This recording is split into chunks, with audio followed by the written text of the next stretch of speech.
Pemirsa, jelang bulan suci Ramadan, sejumlah harga barang kebutuhan pokok mulai beranjak naik di Kabupaten Pd Jaya, seperti harga beras hingga bahan bumbu masakan.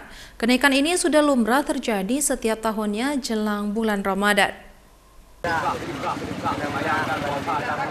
Kenaikan harga sejumlah kebutuhan pokok terjadi di Pasar Merdu, Kabupaten Pd Jaya. Seperti harga beras untuk 1 kg sudah mencapai Rp14.000 atau Rp195.000 per saknya.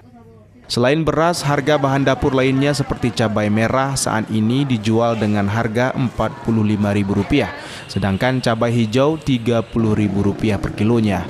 Sementara harga telur satu papan mencapai Rp45.000.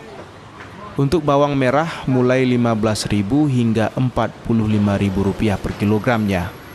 Kenaikan harga sejumlah bahan kebutuhan pokok ini biasa terjadi menjelang bulan Ramadan. Menurut pedagang di Pasar Merdu, Kabupaten Pd Jaya, saat ini hampir semua harga kebutuhan pokok naik secara perlahan, terlebih memasuki bulan Ramadan nantinya. Cabai merah Rp45 1 kilo.